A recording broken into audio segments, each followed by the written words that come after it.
We just got clarification on the Canon EOS R1 announcement date and an explanation as to why we're receiving contradictory information on Canon's new flagship mirrorless camera. Is it going to be the master of everything or just a solid camera update to the 1 series? Well, stick around after this short message for all the details. But first, subscribe to this channel for a chance to win a Canon EOS R5. I'll be giving one away to one lucky subscriber once this channel reaches 100,000 subscribers. Anyone above the age of 18 with a valid mailing address is eligible. Additional terms and conditions are linked in the description down below. We've been told through multiple sources that the Canon EOS R1 is going to come before the Canon EOS R5, and this is coming from credible sources. That the R1 will get some sort of, well, slow teaser campaign starting this quarter.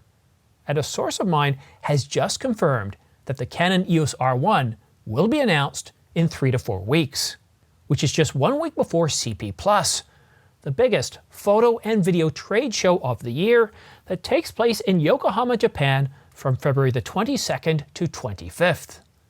And I know what you're thinking, well, wait a minute, didn't we already know this? Well, no, we had speculation that the Canon EOS R1 was going to be announced sometime before CP+. I was forecasting that, so was Canon Rumors and the Camera Insider. But I just got confirmation from a source today that in 3 to 4 weeks, we will actually get an announcement of the Canon EOS R1, Canon's new flagship mirrorless camera, a replacement for the 1DX Mark III, and surpassing the R3. And that camera is going to be announced 1 week before CP+, so in 3 to 4 weeks. But there's something else that's been bothering people. For 2 years, we've been teased that the Canon EOS R1 will be the master of everything, jack of all trades. But recent reports have indicated a much less exciting camera based on viewer responses. And even other sources are saying that the camera will be insane or beyond insane. And one source actually gave me a feedback, so this is a trusted source. And he actually knows some of the Canon R1 specs through his channel, but he didn't feel like sharing the specs because only a few people know about it and he doesn't want to get busted or get into any troubles.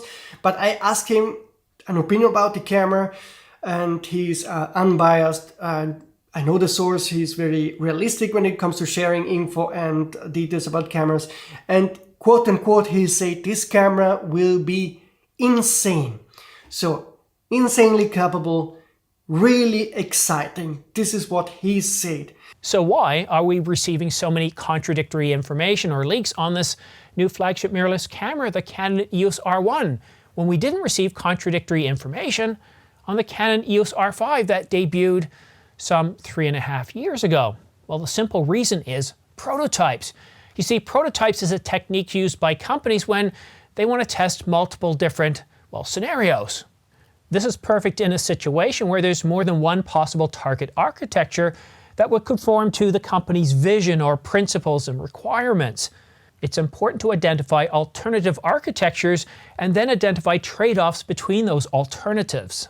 And because the Canon EOS R1 is Canon's flagship camera and carries a price tag higher than any other camera that they sell, now the 1DX Mark III was priced at around $64.99, and forecasts are, consensus-wise by us and other, sites out there, including Canon Rumors, are predicting a price target range of between $59.99 and $69.99. So it certainly does justify a slightly longer development time and also the use of prototypes or trade-off between different alternatives when coming up with their target architecture. So that would explain why we're receiving multiple different scenarios. So the actual camera that's going to be announced in 3 to 4 weeks, is it going to be the master of everything? Or the other less than, impressive stats on a 30 megapixel dual gain sensor? The source reiterated that the Canon EOS R1 will be better than the Nikon Z9, Nikon's flagship mirrorless camera, released in October of 2021. And it will be better than the Sony Alpha 1, released earlier in January of 2021, some 3 years ago, and Sony's flagship mirrorless camera. But the source couldn't tell me what the specifications or any specifications of this camera, telling me that Canon is being very close-lipped. They're not letting anything out. They're well aware of the different rumors surrounding this camera. And I think Canon's view is well, tough. You've got 2 to 3 weeks, 3 to 4 weeks. CP Plus isn't that far away. We're going to be announcing the camera in just a short while, in less than a month. So you're just going to have to be patient. And that's fair and that's fine. And I'm still kind of on the fence as whether I'm going to get this camera or not. If it is the master of everything, if it has a sensor that's able to give us 8K video and all those video capabilities that I'm looking for, then yes, it makes sense. But I understand that this camera's primary target market is for fast action sports photographers, anybody in motocross, for example, anything that requires you holding down that shutter button and getting the shot nailed perfectly every time. And I know that for this segment of the market, that having 45, 50, 60, 85 megapixels isn't exactly desirable. It's not that easy to shoot all those shots and then quickly be able to upload those. Having a smaller file size is actually a benefit.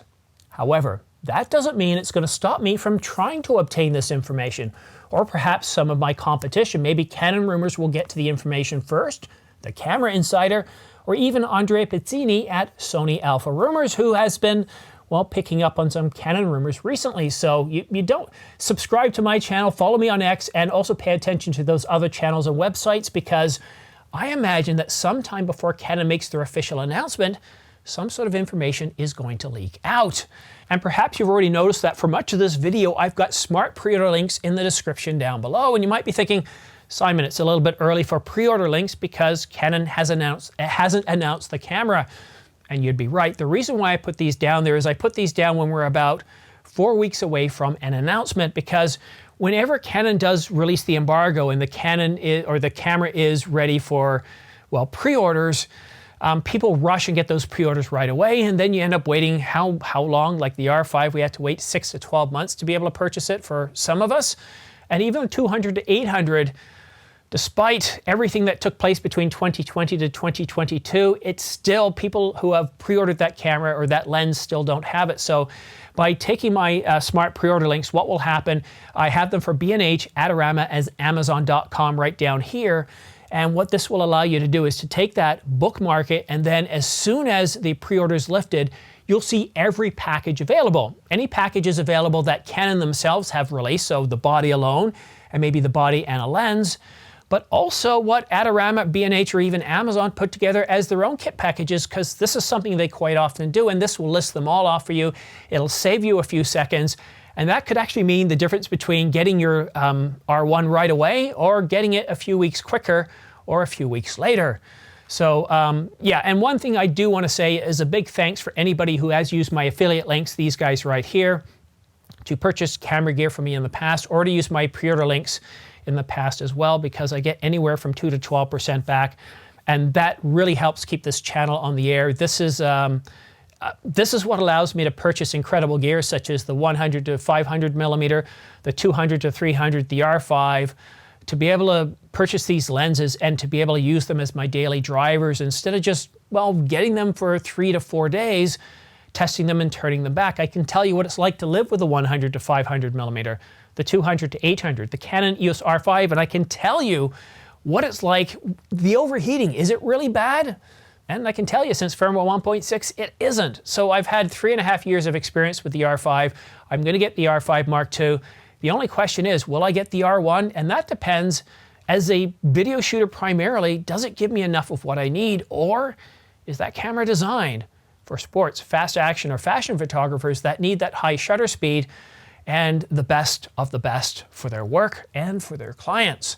But that's it for now. Have yourself a great weekend, and we'll see you again soon. Let me know what you think in the comment section down below as to whether we're going to get the master of everything and what sort of specifications do you think we'll get in that camera, or if we're going to get a different prototype with somewhere between 30 and 36 megapixels with a dual gain sensor, or maybe even a global shutter. I don't think we're going to get a global shutter, but let me know what you think in the comment section down below, and let's see if we can't start up a bit of a discussion. But that's it for now. Have yourself a great weekend, and we'll see you again soon.